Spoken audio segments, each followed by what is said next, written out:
Donald Trump just ran away from the press after a disastrous event that he held in Pennsylvania. This as the United States is further escalating its attacks on Iran. We're seeing massive strikes by the United States military. As I am recording this video, we're also seeing a very strong response from Iran. New explosions are heard in Bahrain. New explosions are heard in Kuwait. New explosions are heard in Erbil, Iraq. Iran is responding. Let me show you as Donald Trump runs away from the press after he's asked a very simple question. Are you giving Iran any deadlines? And then Donald Trump goes, I don't like giving deadlines. They better behave.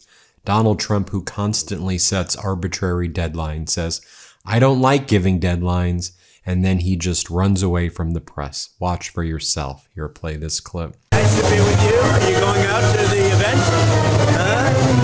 Is everything fine? Good. Are you giving Iran a deadline before you start bombing? I don't like giving deadlines, but they pretty much know. They know the story. So are you meeting? They better behave. Are you meeting with Netanyahu on vehicle stuff? President not spending too much time outside because it is 97 degrees in our area right now. But the president. Now, we're learning that as part of these U.S. strikes, it does appear that the United States missiles struck near a hospital in Avaz, area in Iran where there are cancer patients, especially children who are receiving chemotherapy. The hospital had to be partially evacuated there as the Trump regime strikes took place very close to that hospital. Trump regime also striking on Karg Island and Keshem and nearby. You're seeing a lot of wildlife, like over here. You're seeing some of the deer of Karg Island taking refuge on the streets after some of the explosions right over there. As I noted, Donald Trump held this bizarre press conference before just kind of running away from the press. At this presser, Donald Trump says that Iran wants to settle so badly, they really want to make a deal. Here, play this clip. They want to settle so badly. They don't like what we're doing. And they do want to settle. We'll find out whether or not we settle with them or we just finish it off. And then after saying they want to settle so badly, he also says, we'll have Iran defeated soon. They'll be defeated very soon, he says. Here, let's play this clip. Booming, and we'll have Iran defeated soon. They'll be defeated very soon.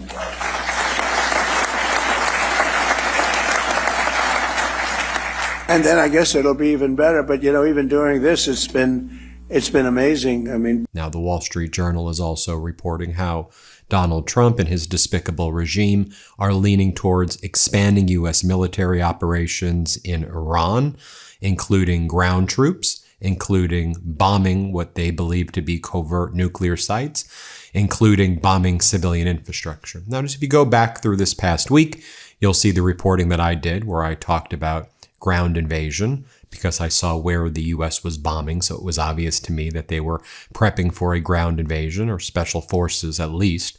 And then Donald Trump has been talking about bombing Pickaxe Mountain. It's an area in Iran where there is believed to be a nuclear program perhaps taking place there, but it's very deep underground. Even bunker busters can't get to it. That would certainly be a massive escalation, and the IRGC has said, we will not back down. And if the Trump regime continues to escalate, we'll continue to escalate. And they've said there are many other stages that we have prepared in the offensive that we're planning, which to me is, of course, a reference to shutting down the Bab el-Mandab Strait in the Red Sea. Going back to that presser, Donald Trump says that the economy during this war has been absolutely amazing, he says. It's great and everybody's thriving and it's amazing and the economy in the U.S. couldn't be better right now. Here, play this clip. It's been amazing. I mean, to think, so I call it a military operation, but I call it whatever you want. It's incredible. It's like it hasn't made a dent. A lot of people thought oil would go up to $350 a barrel, and today it's at $79. A couple of days ago, it was at $68. It went up a little bit because I had to take tough action because they did not obey what they're supposed to obey. I mean, they just didn't do it. So we took a little action, but it'll all, when that settles down, I think you're going to have $55 oil, which is all great for what you're doing, maybe less than that. Then he says, it's like COVID. Remember how good of a job I did in COVID, he says? I don't get enough credit for the great work I did in COVID, he said. Here, play this clip. Hit with COVID, but even including COVID, we did a great job in COVID. We never got credit for it, but every country was ripped apart by that disaster. We know where it came from. It came from Wuhan, and I said that, but we were all ripped apart, and China got hit very, very hard. It was delayed. They got hit very hard at the end. By the way, the parallels there are also very clear, right? Donald Trump saying, like a miracle, COVID's going to go away. There's only going to be 2 cases. It's going to go away. Thankfully, at least for COVID, Donald Trump lost the election. We had someone who responsibly dealt with it in former President Biden. But Biden got a lot of crap for difficult economy, shipping issue, all the economy, because he got to fix it. That's what happens when you actually have to fix it and you don't commit fraud. And then he fixed it, and then Donald Trump is breaking it again. Now, a message just came out from Pete Hegseth moments ago while the U.S. is escalating. This is real. This isn't a parody. This isn't AI. This actually comes from the official Defense Department account. They call themselves the Department of War.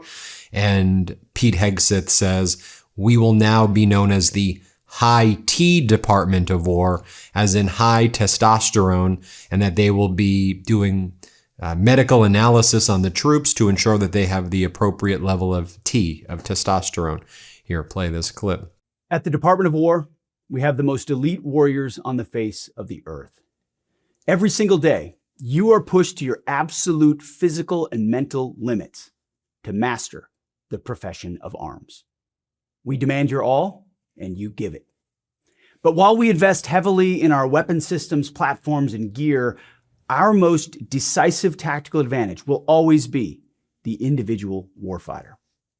We have a sacred duty to maintain that advantage, which is why we must constantly look for new ways to optimize your performance, your resilience, and your long-term health. And to meet that commitment today, I'm authorizing a new screening program for testosterone deficiency for our service members, ensuring you have the right testosterone levels to operate at your absolute best. Let me interrupt for a moment with a news story that you need to hear. So just recently, the Trump administration bragged about the PJM power grid. It's the largest in the country, moving away from renewables.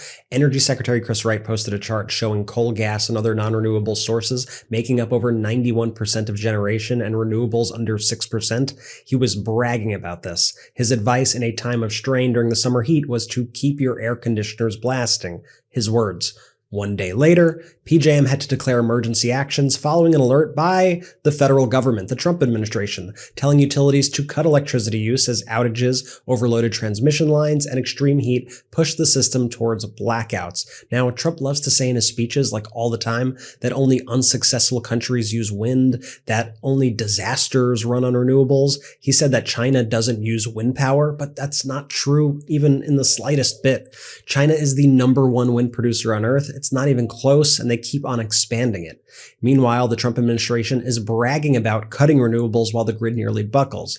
Listen, this isn't about politics. It's facts and common sense. Renewables aren't just good for the environment. They're good for lower costs and a stronger, more reliable grid.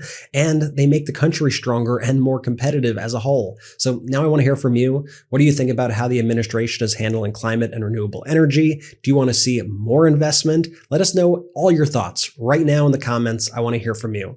Okay, Ben, back to you. Now, Iran's parliament leader MB Ghalibaf put out the following statement. We have never welcomed war, nor do we welcome it now, but we must always be prepared for battle and stand firm to protect our national security and interests. We must also use diplomacy and negotiation to achieve and solidify our national interests. We are aware as well that there have been multiple people killed in these U.S. strikes in Iran, especially lots of people killed during a strike on the Iranian army barracks in Bampur. These are new soldiers in these barracks right here. Iran state media released a photo of the young Iranians who were killed by a U.S. missile strike in these barracks. You can see the photo right there. Donald Trump then said the following about the CHIPS Act as well moments ago, where he said, which was Biden's CHIPS Act. The reason why America's semiconductor industry, has had this revival was Biden did the CHIPS Act. And Donald Trump wants to take credit for it, but Donald Trump's like, I don't do what Biden did.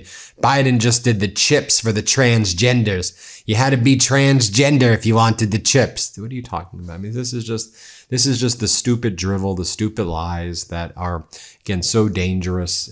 But this is what Trump does all the time. Here, let's play this clip right here. Bring back the car plants, the AI plants are all coming back. If they don't, they have to pay taxes. The chips. We had this ridiculous CHIPS Act where you get billions of dollars to a company and they didn't even know what the hell to do with it. You give them billions of dollars, they say they're going to build. Nobody knew what to do with it. And of course, the standards were so high. If you weren't transgender, as an example, you didn't qualify. So they get the money, they'd look all over for transgender people to run the company, large portions. They couldn't find them. They weren't into the chip making business, I guess, right? They had other things on their mind. But this was the Biden fools, those idiots that almost destroyed our country. Show you some photos right here of what the reflecting pool looks like, because to me, isn't this so symbolic of everything? Donald Trump, I'm just going to paint it blue. The reflecting pool looks amazing. It's the greatest thing ever. Well, look at it right now. And that's how Donald Trump approaches everything. Paint it blue. That's what you get. I'm Ben Meiselas from the MeidasTouch Network. Hey, a quick reminder, we've got our book out right here, WTF America, comes out October, but you can do pre-orders right now, WTF America. You can go, we'll put a link below, we'll put the QR code that you can scan. WTF America, get your copy. I've been spending a lot of time writing this book with my brothers. I think you'll really enjoy it. Pre-order it now. Thanks so much for watching. Want to stay plugged in? Become a subscriber to our Substack at MeidasPlus.com. You'll get daily recaps from Ron Filikowski, ad-free episodes of our podcast, and more exclusive content only available at MeidasPlus.com.